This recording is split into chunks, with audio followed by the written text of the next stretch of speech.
Welcome back to the shop. Today it is time to pull the RatRig out of its cage again because we have some major updating to do. Right here in my hand I should have the steel beam for the 4.1 upgrade and all the other necessary parts. We also purchased some other stuff that didn't come with my original purchase, like the runout sensor that was announced 1 month later after I purchased it, because the RatRig right now has one major issue, and this print right over here is just showing me perfectly what the main issue is. As you can see, this has a horrible first layer. This system, especially mine, because the whole thing is completely enclosed, it has an extra chamber heater, so everything is fighting against each other. We have a bunch of aluminum and a massive amount of linear rails, and when we are heating up the printer, everything is just fighting for its place in this system. So this is one for the 400mm cubes. We have a 400mm RatRig, and this beam should fit perfectly in my system. First thing I notice is this is quite a hefty beam. We are going to do the measurement, but I can already tell you this one is a very heavy bastard. Also, there is no real slotting going on, so this is really just a steel beam. I guess they could have done some more work to get some weight out of it by milling the sides. So what I can see is that we have our bolt holes up top and right here to get a knot in there. So very heavy steel beam.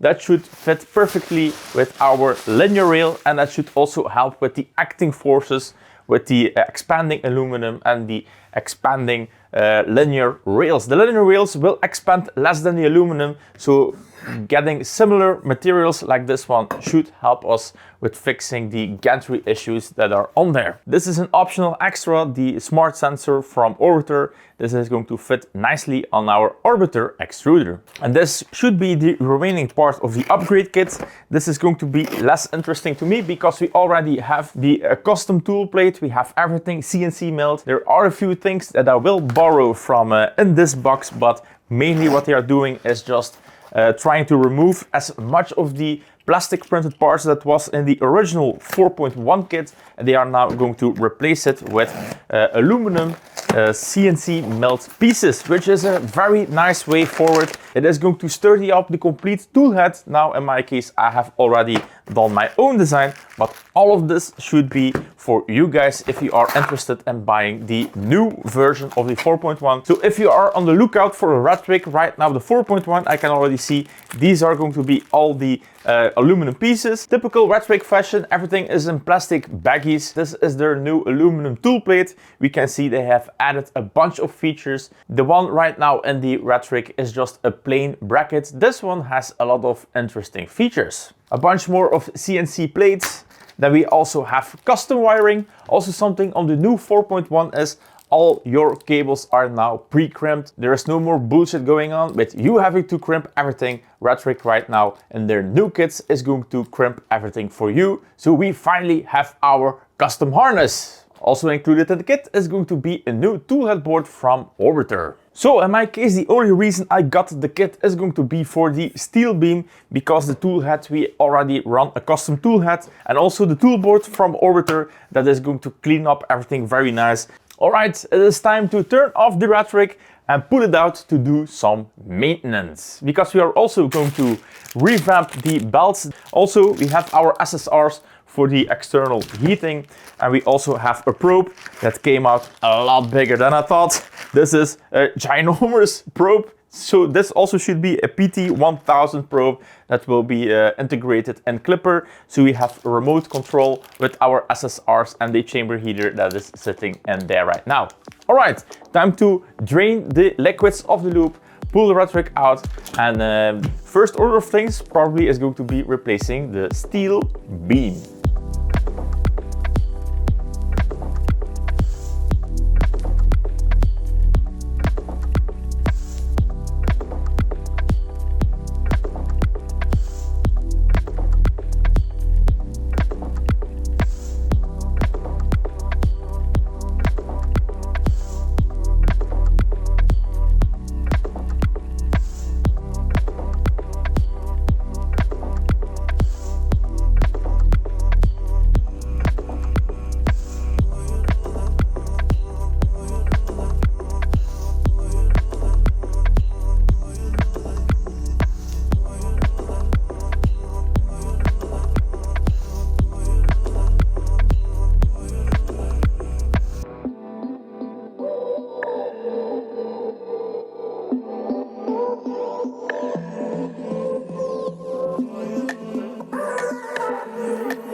So here we are, the gantry is out of the RatRig. I have to say, took around 45 minutes. And what I'm going to show you is kind of gross and nasty. It's not only on the gantry block, it is all over the hot end. Everything that is CNC'd, melted, 3D printed over there, it is just nasty. And I believe that is going to be the side effect of doing a lot of ABS printing. And here you can see it, everything is brown and it is also super sticky. It is really nasty stuff. What I'm going to do is I have an ultrasonic cleaner sitting right over there. I will be disassembling everything that I'm going to reuse. I'm going to throw in the bearing blocks, and also right over here you can see all the brown gunk accumulating right over here on that fan duct. Now about this fan duct, this has been provided by today's sponsor PCBWay. PCBWay is a one-stop solution for all your 3D printing needs. They are not only offering 3D printing service in plastics, you can also see right over here, they are doing aluminum, titanium and stainless steel, much more than that. They also have a PCB service, they also do CNC milling. For instance, parts like this, which have features up top and features in the back, can also be perfectly made by a service like PCBWay. Fast delivery, attractive pricing, and if you have any questions about their products, they have a professional waiting around for you to answer all your CNC and 3D printing questions. If you are a hobby level tinkerer like me, or you are a professional business that is looking for any type of 3D printing and CNC service, give PCBWay a try. There will be some links down below. And if you're a first-time user, you will get a nice little discount. So big shout out to PCBWay for sponsoring this video. Now let's get back to cleaning all this gunk. So we will need to remove the linear rails. We no longer need them because we are going to use the steel extrusion. So this is only removing a few bolts. Then we can remove the bearing block right over here and throw that all into the cleaning solution. And as you can see, the bolts are all nicely retained into the metal. Now I can see it is also mounted in the plastic, so that means that we will have to clean it out with the plastic on it. Now the only thing that is left to do is remove the aluminum beam and replace it with the steel one. But before that, we are going to weigh them and compare them to see how much of weight we are going to add to our X-axis beam.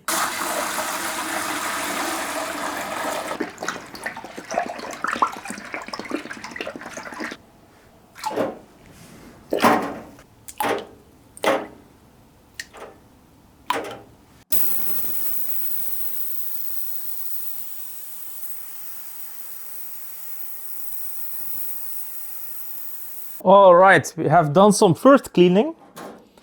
Let's have a look.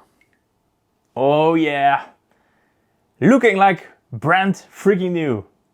Nice. Also, the bearing block is looking like $1,000,000. The balls are all still in there. So if you're wondering if you can clean out your bearing blocks if they have a metal retainer like this, yes you can. And also this seems to be perfectly clean. During the cleaning process, I was looking at some parts, mainly the tubing. I was about to put them on the scale and I noticed this tubing is a lot smaller than the extrusion, a bit lot smaller, the height and the width. So it's just a smaller tube. So this is probably a 30-30 extrusion.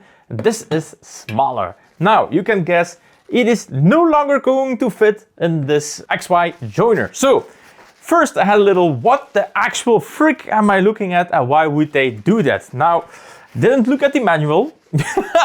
That's going to be a first. And I talked to one of the beta testers, Christian. If you're watching this video, we had a little chat about why the frick are they doing this? And apparently I need to read the freaking manual. They are providing us with spacers that are going to fill the voids in order to make them fit in these XY joiners.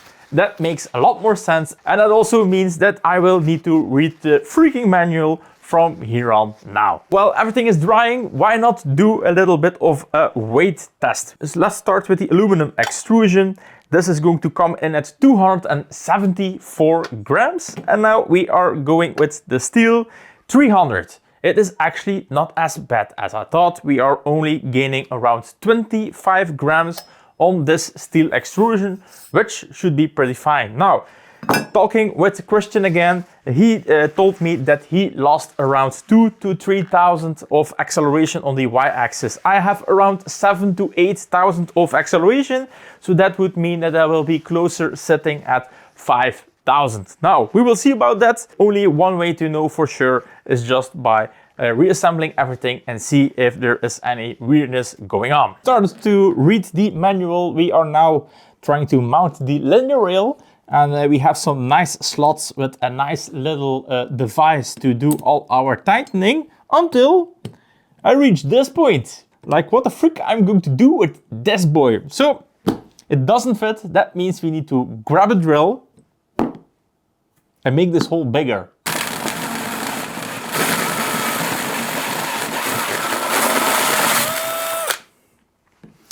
And it is fixed. Cool, time to continue. Something else, they do not deliver you the aligning clamps that need to go over the tube to keep this rail nice and centered, because it has some wobble, and if this isn't fitting very well, you get a lot of crap afterwards. So that means, unfortunately, we have to do some printing to get this rail aligned. Also something RatRig, for freak's sake, include those aligning blocks, please. The ones that are delivered in the kit are no longer fitty because the tube is actually different. One thing to note is we are not using the RatRig XY joints. We are using the ones from Funzor. You can see it's all CNC milled. Now with the new tubing, we don't have additional holes. We only have the slot below. The one on top you will have to drill out. So I have made sure that everything is fitting nicely with the Y gantry, so the y-axis. These bearings right over here, I tightened them, tightened everything nicely up, and then I drilled a hole right here on top for this bolt and for this bolt, so I can have at least 2 points of security. We have 2 on the bottom, 1 on top on both sides. That should be enough. Now, make sure before you drill the hole, I made that mistake once, that you make sure that it fits between the rails, because if you're going to mount it flush with the Funzor mount, it is not going to fit and you will come out short. Also, another thing that might be handy if you having the Funzor mounts is grab a square, hold it on the bottom, and that way if you just align the gantry together with the 2 CNC plates of this piece right over here, it should all fit nicely and straight. If it isn't, it can be that these can be a little bit crooked and it will show up on your input shapers or your general print quality. I'm not so concerned about this gantry anymore. It is fitting nicely. We are only adding 25 grams and we had to drill this hole out because we removed the painting they were using.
Quite a few changes with the RatRig toolhead, and I have to say it's all for the better. Now, if you are currently using the 4.0, so the first version, then you will have to do some re-crimping, because right now everything is nicely housed in one single cable, so everything is going through one communication channel and everything is just plugged in to the boards. You will have to re-crimp your heater wire. The heater wire was with the turn-in terminal.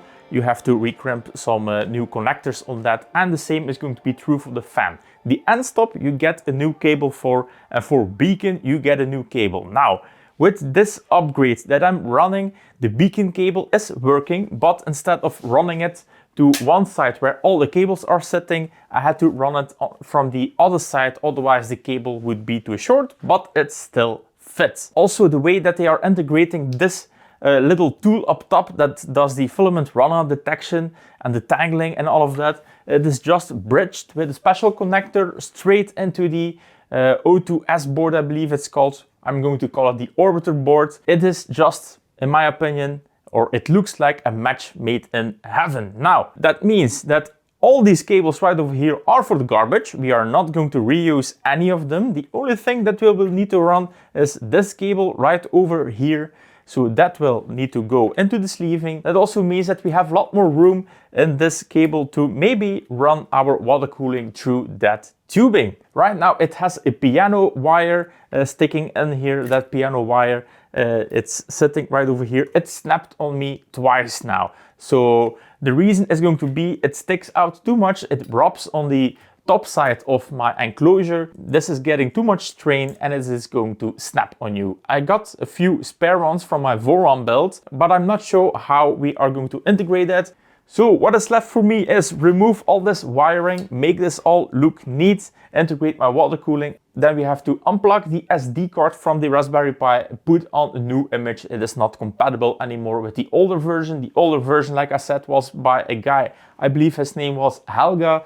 He stopped development about 1 or 2 years back. And RatRig has taken the RaTOS and is now developing the RaTOS in-house. So RatRig is now taking full concern on RaTOS, and the update apparently has so much changes going on that updating it through the interface from Mainsail is just not possible. Probably it's going to corrupt enough things that it is just not going to work anymore. Alright, so the back. I want to show you what is going on.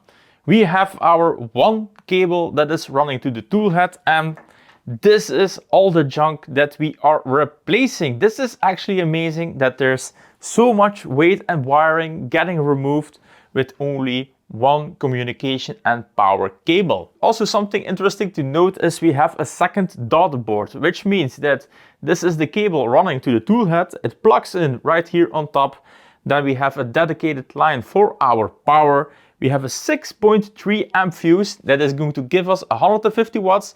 Now with the Goliath in there, we are going to be very on the edge of this fuse. So we will see if we will have to, maybe temporarily get a bigger fuse in there. And then we have one single cable that has to be plugged into our Raspberry Pi. So this is all from LDO. It is all so nice to connect up to the tool board. It simplifies so much of the design right now. And I have to say, great job on LDO for designing stuff like this to make our lives more clean and easy. So we have printed a new bracket. This one is the original one from this Raspberry Pi, but now we are clipping on a second bracket, and that is going to be for this board right over here. Then we also have to connect up everything for our chamber heater. For that we have a spare port right over here on one of those heater outputs. Now about that probe, I just bought a generic probe from Amazon thinking it would be the smaller one that we are used to from our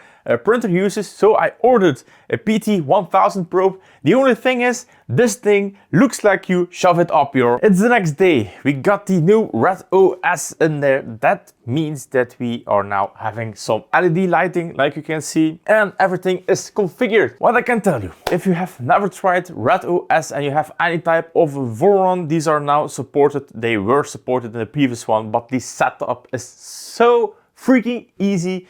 We have a new tool board.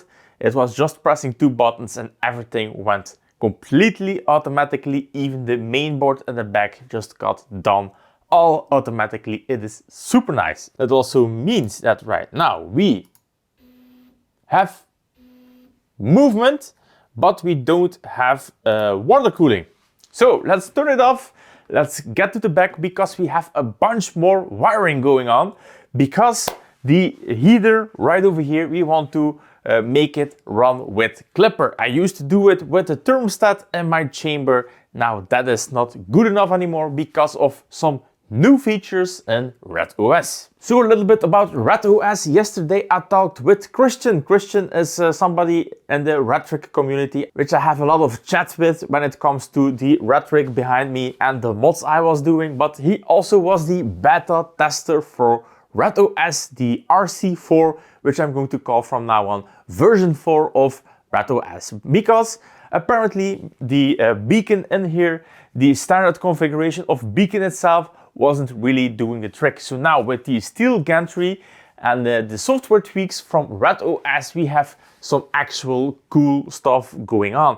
We have an algorithm in the machine right now that is going to compensate even on different temperatures. So what we need to do is configure a bunch of those temperatures. That means it will do a bunch of calibrations. We are going to set it to 60, 80, 90, 100, 110, all with the chamber on, and then the algorithm will decide what kind of a bed mesh it is going to compensate for. Super cool, even if you are not using those round numbers and you're going to get a 95 or 105, it is going to approximate all the meshes you have done before, and it will look, what does a 100-degree mesh look like, what does a 90-degree. So if you are going to set your bed to somewhere in the middle, 95, it will look at those two meshes and it will try to approximate what the gantry or what the warping in your printer is going to do to try and give you the best first layer. This is something extremely new. There is no one with Beacon doing this. So Beacon, if you're watching this, take notes, because apparently this is going to be the fix for all your Beacon, let's call it drift issues. It's not really drift, it is just your printer moving all around because of all the temperatures. All right, enough rambling. I have bought a bunch of cabling that we are going to put in our printer if we want to run our chamber heater and fan directly with klipper. We have done some wiring. We can see we have a bunch of Wahoo sitting here. These are my quick connects. If I have to pull out the cable right here in the corner for maintenance, I just have to loosen these and then I can pull out that cable. I also have my Raspberry Pi, and right over here we can see our board for the LDO. And the first port is going to be our SSR, and then in the second last port is going to be our fan for the chamber heater. Also plug the thermistor right in here, the second slot, and that should be it. We should be able to power on the printer. But like you can see, we don't have any water running around, so time to put on the backlit, fill it up and try it out.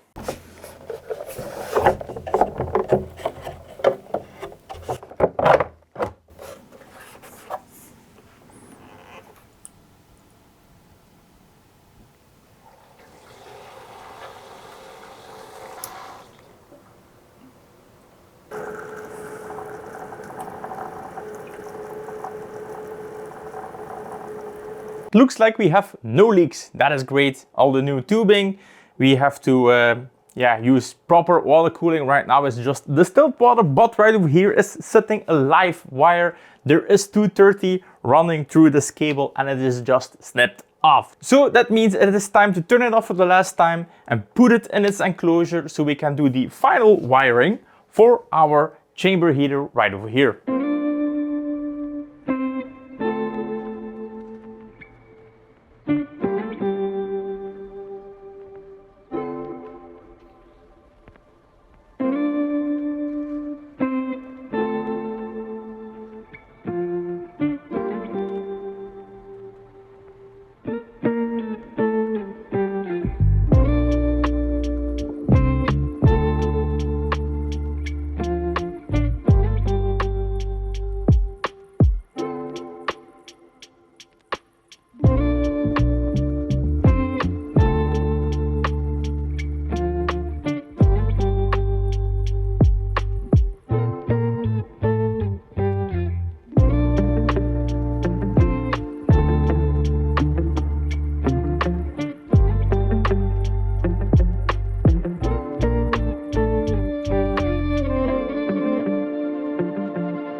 Alright, we are back after a few days of tinkering around. We have done some first layer testing, and I also have to do a little bit of a rant because RatRig brothers, what the frick are you doing again? Come on. So to get the annoyance off my chest, I have a user right here in my Discord that bought one of your RatRigs, the 4.1 kind, and he has a little bit of a technical problem. Now, you would think support would nail it, ship a new part and be done with it. It is a new part, we can show it and prove it, the part is defective.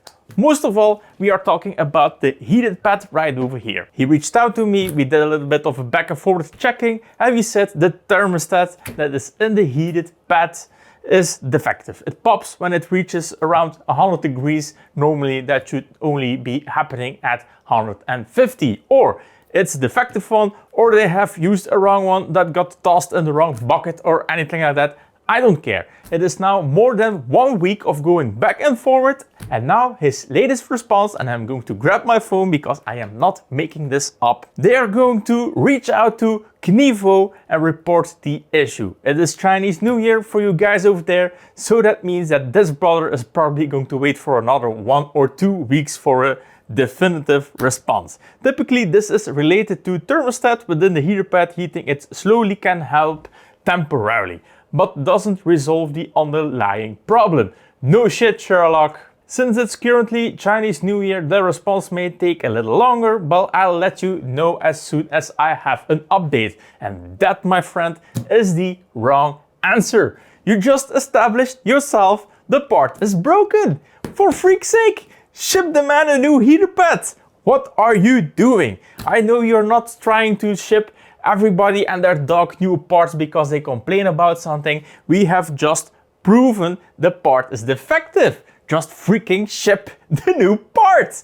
Oh my god, this is so infuriating, and it is not even me that is having the problem. So, RatRig, I have my eyes on you. This is not what I want to see in the future. Do better with your support.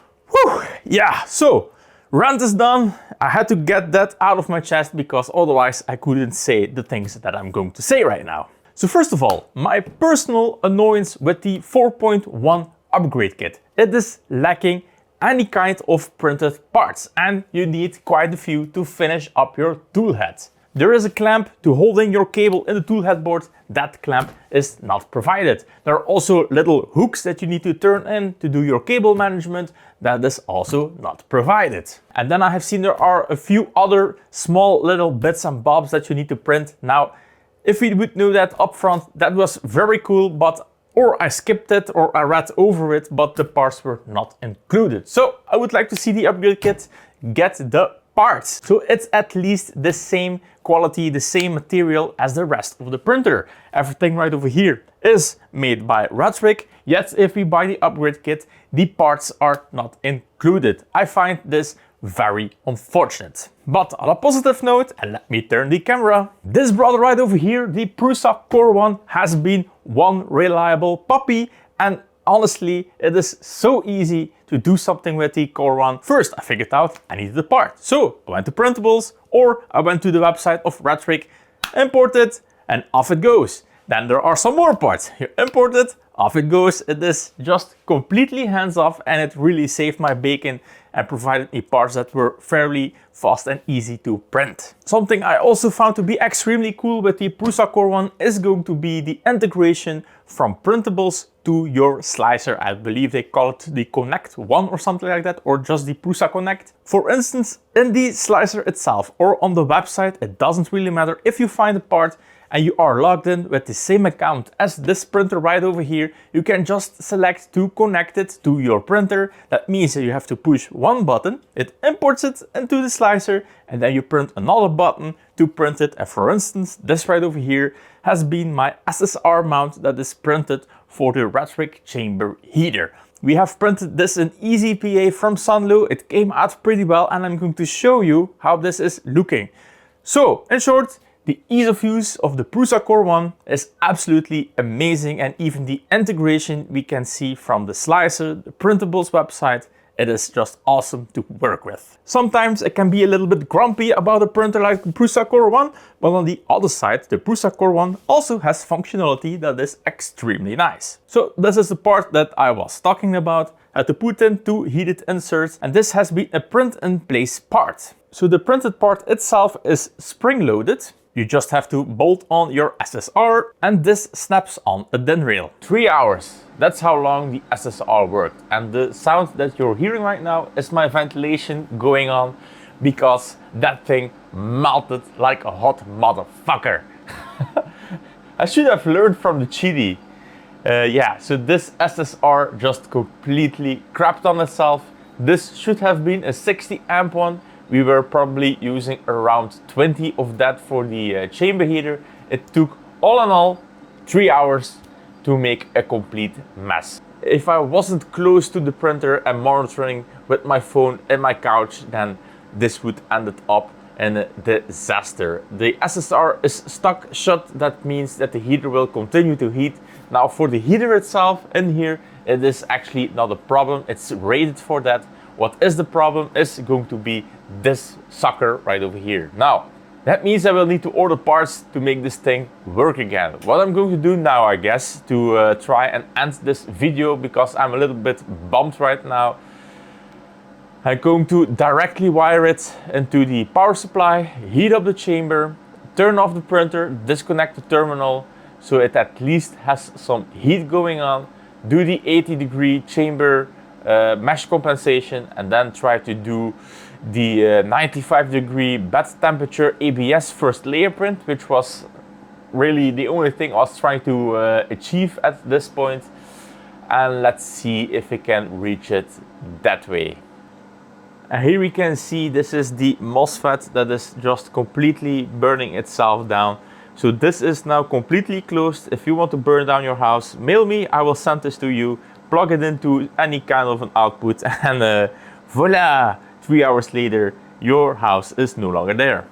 Now, about the gantry. We have a gantry right over here. It is now made of steel. And the steel one is about 25 grams heavier than this one. Now, funny enough, you would think that the accelerations are going to look a lot worse, and it is actually not the case. Previously, with this beam, I had between 7,000 to 8,000 when I was lucky, when the printer was heated. That range got a bit higher, between 8,000 and 9,000, but it was never very stable. But right now, the new input shaper is looking 9,000 at the minimum. So we actually gained acceleration, even though we have added a bunch of weight. Now 25 grams is not a bunch of weight, but you know what I mean. We are no longer using the stock belts. Those are rated to 80 degrees Celsius, which is perfectly fine in the RatRig, but for longevity, I'm going to use a belt that is more suited for the higher temperatures that I like to reach. Now, what I could see on my input shaper is that we got a second peak on the y-axis, and no matter how I calibrate my printer, it is always showing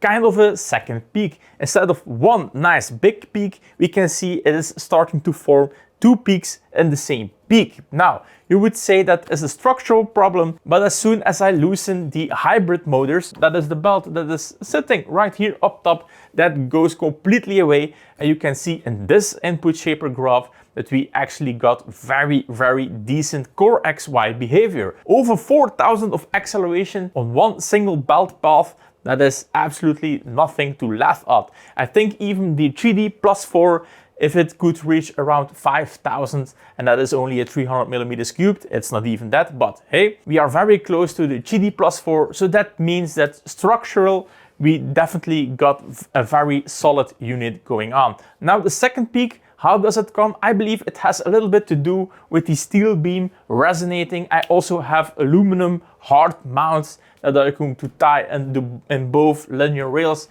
So if I would change them out to the plastic ones that got delivered, I might get a little bit of a better result. Now, nonetheless, I don't think that is going to be a massive issue. Also, another thing is when you get into the engineering filaments, most filaments are just standard with the fiber in them because they are a lot harder to print without the fiber. So In that case, I don't really care, but just for you, I will do the printing and I will let you see how that is going to look. And that is going to be the first layer on the RatRig. The RatRig has always been spotty when it comes to the first layer. The only way to really deal with that is going to be just give it enough time to heat soak, and then most of the times that was the only thing that you need to do. ABS, for instance, was not really a problem, but I got a little bit of a Z distance offset when I got to PLAs, and just generally getting the extreme opposites of a filament introduced a little bit of babysitting, which is not a big deal, but if you're running a farm, which I hopefully will do in the future, that is something you don't want to deal with. The crazy thing is, when I talked to Christian, my first layer I did at 120 millimeters a second, 0.6 nozzle, 0.8 of a layer width. That gave me around, I believe that was 20 cubic or 30 cubic, I'm not sure, I forgot. That is already pretty insane trying to run 120 millimeters a second on your first layer. And that brother told me you can pump it all the way up. You don't have to care anymore. It is just doing it as long as you have the flow. So this is another plate. This has been 40 millimeters cubed. And I have to tell you, brother, except for the popping from the moisture that was in the filament, this one is looking absolutely amazing. Let's look at what the first layer is looking like. And it also sticks pretty well. There we go. So here we have the third attempt of a first bed layer that needs to be perfect, and it is already looking a lot better. Okay, holy freaking macaroni. We have wasted so much filament trying to figure out what the hell was going on with the popping, the zit, the voids, the ugliness. I thought it was the upgrade, then I thought it was wet filament. Yeah, it was inconsistent, then it started to look like a consistent problem. What the actual frick was going on? Well, ladies and gentlemen, I'm going to show you. I have 3 of these pieces of garbage. I have right over here the printer preheating for the, I swear, final first layer, for frick's sake. And I'm going to show you what the solution was all along. So first of all, the reason why all my first layers looked horrible with the empty voids was because we had extrusion issues. So everything that I thought in the meantime wasn't correct, but we did, however, have an extrusion issue. I thought it was because of flow, wet filament. Like I said, nope, that wasn't the case at all. It was the orbiter extruder from LDO. It was gunked up. It was horrible. Didn't film it. I was so freaking angry. I just wanted to clear it out, check it if that was the solution, and yes sir, that it was. So the LDO orbiter has a planetary gearbox in the back where the motor is sitting. The planetary gearbox of the LDO motor, you get your motor coming in, you have your planetary gears, those are 3 of them. They rotate over an axle, and that axle is connected to your extruder gear. Now, that thing was so hard, gunked up with black mess. Not sure what it is. We could see in the beginning of the video we had a problem with everything being gunked up, and I think that the grease in the LDO orbiter collected a bunch of that, ugliness that comes out of ABS printing, and I just smeared it into a super thick paste, making it extrude like absolute garbage. This is going to be the best example right over here. This is horrible. Now, I thought it was because of, the flow. Well, it wasn't. Here's your proof. Inconsistencies. Same thing over here. They are full of inconsistencies. And they look like the same thing we can see on our first layer. So, after cleaning up, I did it one more freaking time. This time in red ABS, high speed, so the same stuff as the green. The only thing is going to be the difference in color. Holy macaroni, we fixed it. First of all, I think very important to see, also you can see it right over here on the bottom, all the bottom layers, $1 million. Bottom layer, $1 million. Another bottom layer, $1 million. $1 million, and we have fixed our extrusion issues. This is a point where a bolt needs to go through, same for here. So it started doing that, same for here, started to do that. That is not a defect. So all Also looking like $1,000,000. What we can see, however, because the belt tensions are quite high in this system, we could get 10,000 of acceleration on the y-axis, which is unseen. It is the best accelerations I ever had on the RatRig, and that is probably because we are using a little bit of a higher belt tension than I was used before. Higher belt tensions is going to show you the VFA pattern a little bit more, but it is, in my opinion, very acceptable. We are printing with a lot of fibrous material, and honestly, if this is the worst it is going to get, then consider me a very happy camper. So we have done it, we fixed it. Now it's time for the final first layer.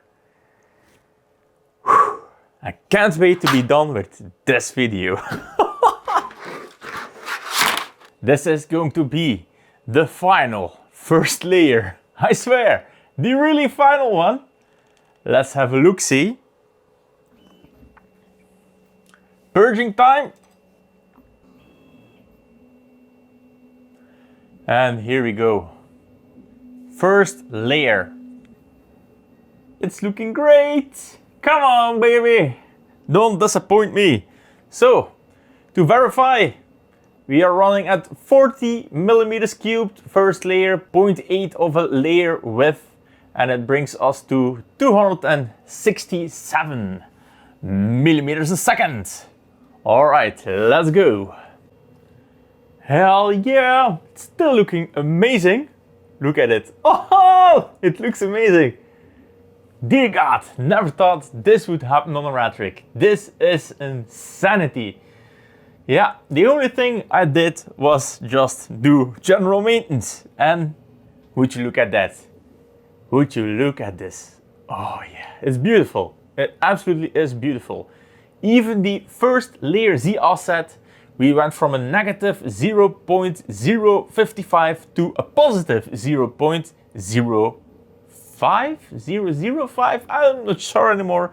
But yeah, so all my extrusion issues, basically Beacon is now doing the perfect nozzle offset, doing the perfect first layers. A RatRig absolutely freaking nailed it. So the reason why I'm keeping in all my fucking around, like you have seen me do probably for the last 20 minutes, if I have to guess the edit, is just so you can see I'm also just a human who struggles with 3D printing. You and me, we are the same. All right. Are you ready for the perfect first layer? Oh my God. Look at it. Look at it! This is crazy! What the hell, RatRig? This is freaking amazing. This is so freaking amazing. Really? Damn, brother. Yeah, this is it. Sorry, had to take a picture for the members and the Discord. All right, so this is cooling down. Like you can see, it is starting to warp.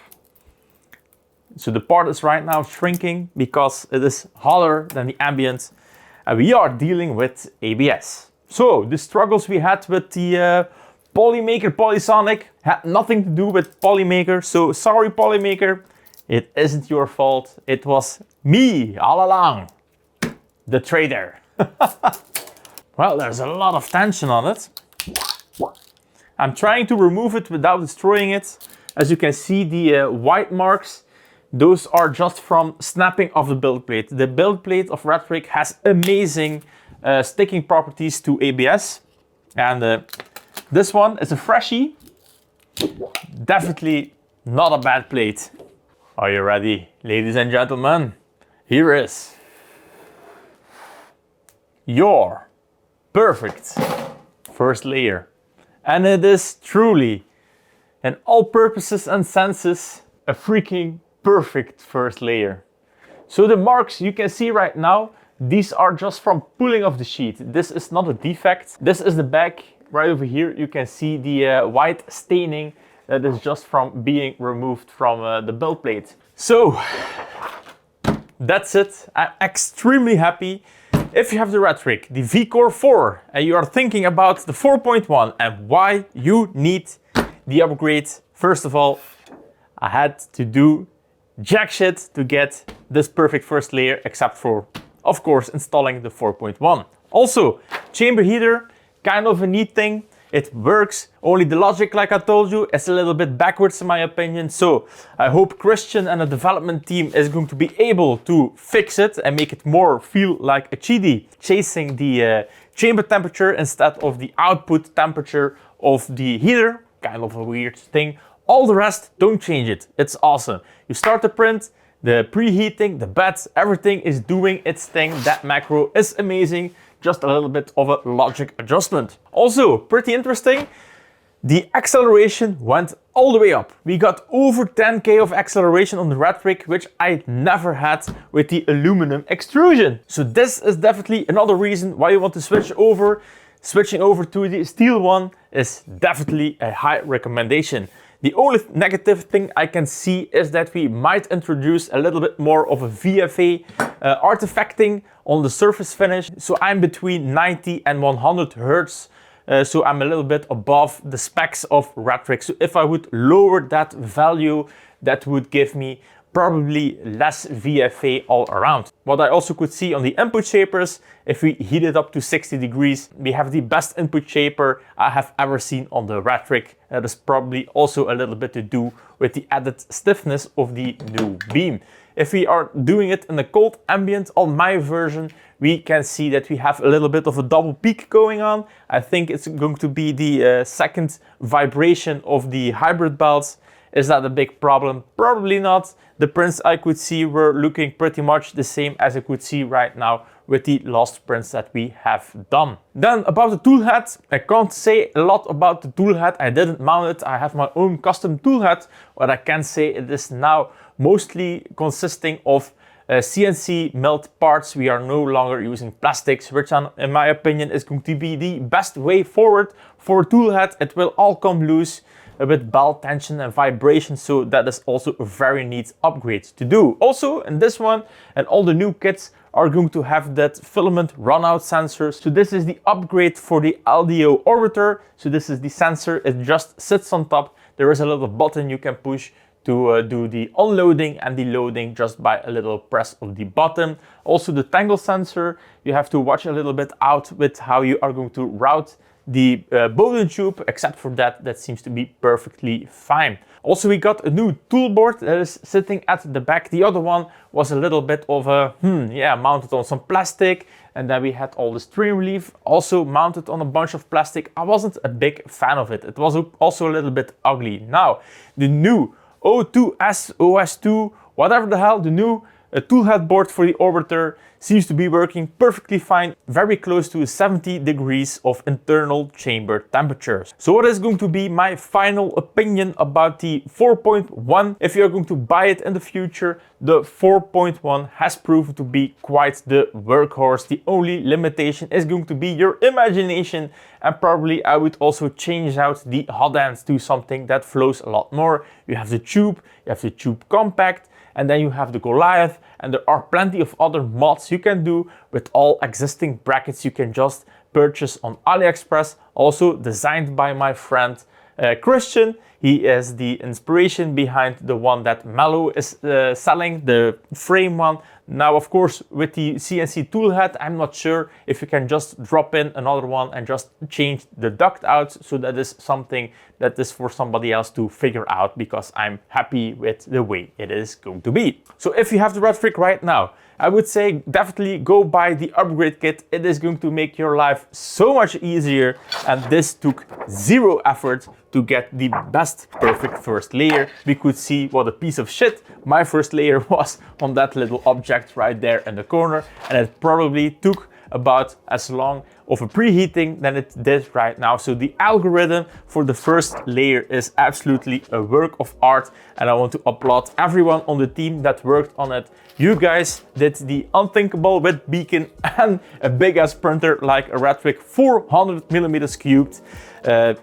You did it, you nailed it, you fixed it. We now have the perfect first layer, and I can now just heat the plastic on my first layer without having to slow down. And this will already save you over 15 minutes just to do a first layer on some of those prints, which is actually amazing. And like always, I also want to thank the members of the channel. We have done a lot of behind the scenes uploads for you guys, or I try to do a little bit more of those uploads to give you a little bit more behind the scenes of what I was doing. So I was showing these guys some sneak peeks of what I was working on, the troubles that I had. So yeah, if you are interested, for only $1 a month, you can join the rest of the team and see what I'm up to. If you are picking tier 2 or higher, you will see this video right over here a little bit sooner than all the rest. Just know that your support to the channel is highly appreciated. Also, massive shout out to PCBWay for supporting the work that I do. There will be a link down below that will give you a little bit of a discount if you are a first time user. And if you have anything that needs to be CNC milled, like my tool plate or anything else you can find, PCBWay is going to be a very affordable solution for you if you cannot do it yourself. That's gonna be it. This took way too long, but I'm so happy, and I'm going to see you in the next one.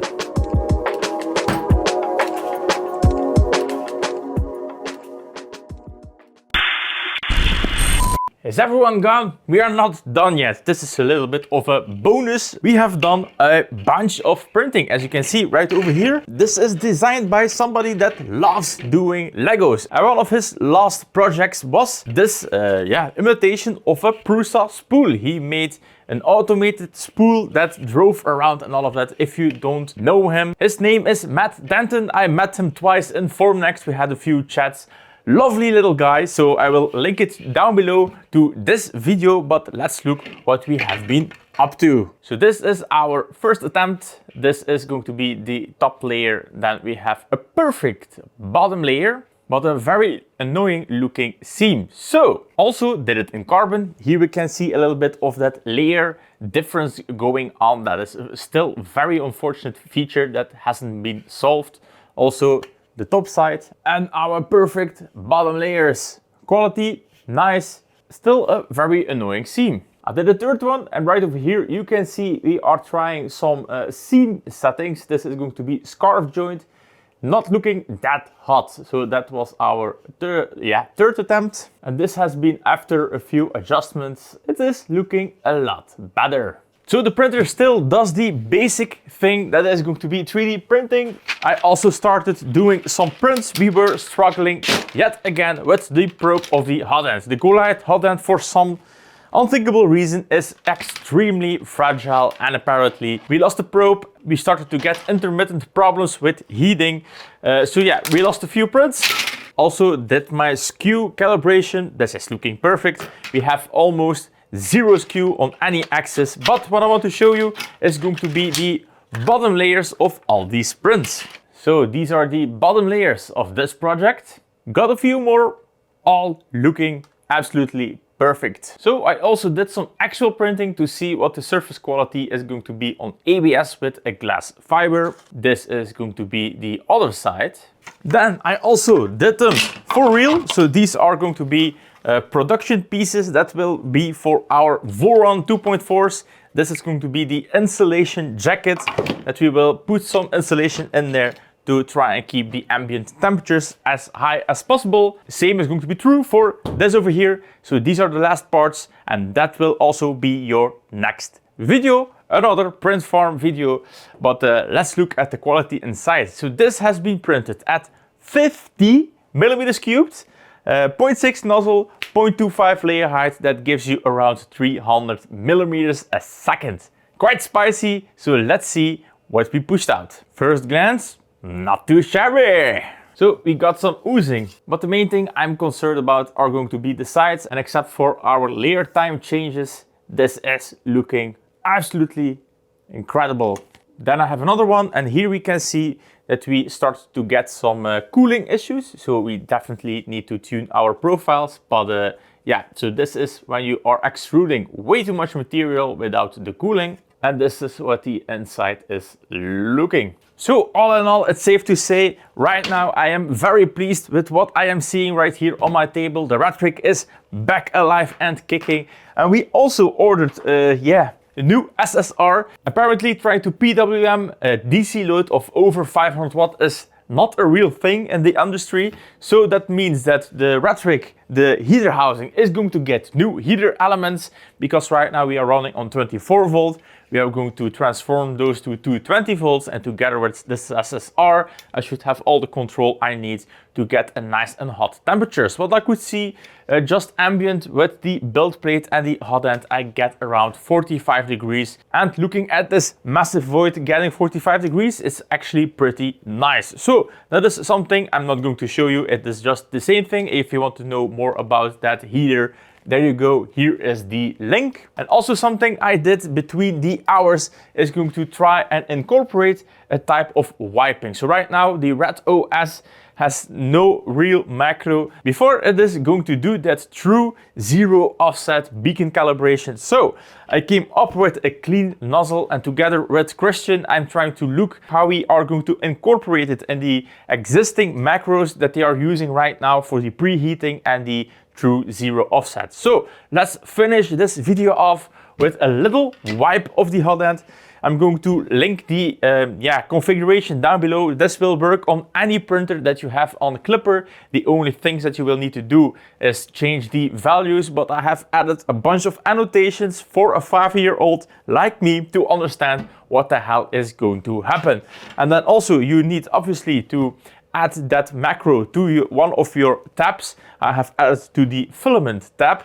So right now I have a little tab that says clean nozzle. Let me show you how that one looks. Here you can see we have a clean nozzle thingy. If you press it down, you can change how much it needs to wipe, at what temperature, and how long it needs to wait. Now the wait time, or what I call the dwell time, is just to get the hot end hot enough, because there is a little bit of a delay between the heaters and the nozzle, and I give it about 60 seconds for everything that is in the nozzle that wants to go out at 150 or 170, depending on what filament you're using, has the time to ooze out. And then we have this little wiper right over here. The location you can completely pick at random. Right now, just for demonstration purposes, I have put it right here in front so you can see it very well, because if I would do it next to the lead screw, then I will have some contact between my cooling fan duct and the rods right over here, and that is something I would rather try to avoid. So I'm going to bring you a little bit closer, and I'm going to let you see how my cleaning macro looks like if you would integrate it in any classical clipperized printer. Alright, so here we have that macro, the clean nozzle. I have set it at 5 iterations. The temperature is going to be 170 C, and we are going to wait for 60 seconds. So let's send it. The printer will now home all the axes. So when it has done all the homing, it will move it next to the wiping pad. Now it will preheat the nozzle. So this is the point where everything will start to ooze out. Then it will drop down and do the wiping.